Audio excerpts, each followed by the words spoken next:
एक बार की बात है, सुषमा अपने पूरे परिवार के साथ खुशी खुशी मोहन नगर में रहती थी। उसकी 2 बहुएं थी, पल्लवी और शिवानी। एक दिन दोनों बहुएं रसोई में काम कर रही होती है कि तभी उनकी सास सुषमा उन्हें बुलाती है। अरे बहू, जरा इधर तो आना। शिवानी, जरा जाकर देखना सासू माँ क्या कह रही हैं। दीदी आप ही देख लो ना जाकर, आपको भी तो सुनाई दे रहा है। अरे मैं आटा गूंद रही हूँ ना, तुम चली जाओ। हाँ तो मैं भी तो सब्जी काट रही हूँ ना दीदी। अरे बहू जल्दी आओ। ओह, ये तो जाएगी नहीं, मैं ही जाकर देखती हूँ कि क्या करना है। पल्लवी सुषमा के कमरे में जाती है। जी मम्मी जी, क्या हुआ? शाम को घर पर कुछ मेहमान आने वाले हैं, तो तुम अच्छा सा खाना बना लेना बहू। ठीक है मम्मी जी, आप बता दीजिए क्या क्या बनाना है और कितने लोग आ रहे हैं। सुनील की मौसी जी और उनका पूरा परिवार आ रहा है। कुल मिलाकर 3 लोग और हमें मिलाकर हुए 9 लोग। तो अभी से ही तैयारी करना शुरू कर दो। और हाँ, घर की सफाई भी कर देना, हाँ, अच्छे से। जी मम्मी जी, सब काम हो जाएगा, आप चिंता मत कीजिए। पल्लवी शिवानी को घर में मेहमान आने वाले हैं इसके बारे में बताती है। क्या 9 लोगों का खाना बनाना होगा, घर की सफाई करनी है? बाप रे, सासू माँ ने तो हमें घर की नौकरानी ही समझ कर रखा है। ऐसा नहीं बोलते शिवानी, हम इस घर की बहू हैं और घर के काम करना हमारा फर्ज है। दीदी तो है ही सासू माँ की चमची, जब देखो सासू माँ सासू माँ। मैं तो इतना सारा काम नहीं करने वाली। शिवानी कपड़े लेकर गमला साफ कर रही होती है और चक्कर आने का नाटक करने लगती है। मेरा सर चकरा रहा है। तभी वहां पल्लवी और सासू माँ जाते हैं। अरे बहू, क्या हो गया तुम्हें? मम्मी जी, बहुत तेज सर में दर्द हो रहा है। तुम एक काम करो शिवानी, आराम कर लो। नहीं नहीं दीदी, घर में मेहमान आने वाले हैं, मुझे आपकी मदद करनी चाहिए।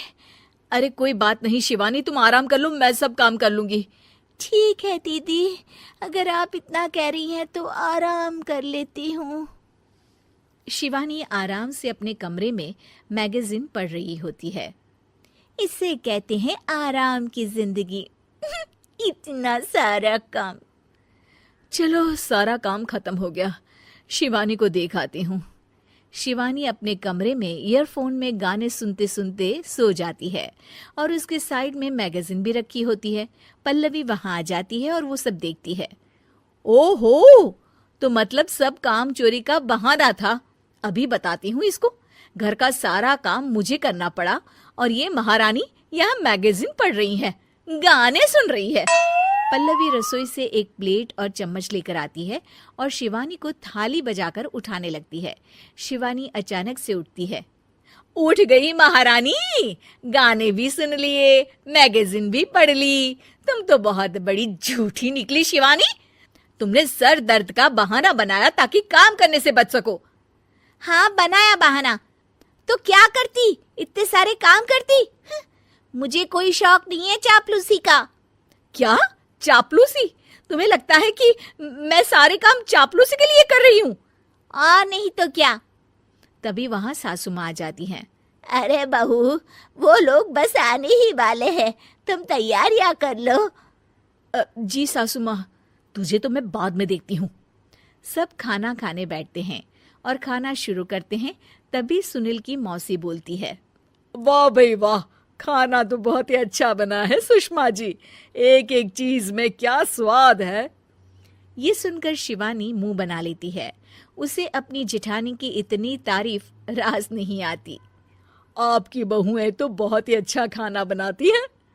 हाँ, बनाती तो दोनों ही अच्छा है, पर आज ना ये सारा खाना बड़ी बहू ने बनाया है। छोटी बहू की तबीयत ठीक नहीं थी, सो इसलिए। मानना पड़ेगा सुषमा जी, आपकी बड़ी बहू तो बहुत ही गुणवान है। पल्लवी की तारीफ सुनकर शिवानी को जलन होती है। पल्लवी ये सुनकर खुश हो जाती है और शिवानी की तरफ देखकर उसे चिढ़ाती है। कुछ देर बाद मेहमानों के जाने का वक्त हो जाता है। मौसी जी सबके लिए उपहार लाई होती है। वो सबको शगुन के पैसे देती हैं और अंत में पल्लवी के पास आती है। तुम्हारे लिए शगुन का लिफाफा तो है ही, पर बहू तुम्हें एक और उपहार भी मिलेगा इतना अच्छा खाना बनाने के लिए। मौसी अपने सोने के कंगन निकालकर पल्लवी को पहना देती है। ये लो, ये मेरे मनपसंद कंगन है, अब से ये तुम्हारे हुए। धन्यवाद मौसी जी। ये देखकर शिवानी तो पूरी तरह से जल जाती है और गुस्से से रसोई में चली जाती है। तभी वहां पल्लवी आ जाती है और उसे अपने कंगन दिखाने लगती है। देवरानी जी, अब आपका सर दर्द ठीक तो है ना? मुझे लगता है कि अब सर दर्द शुरू हो गया होगा आपका।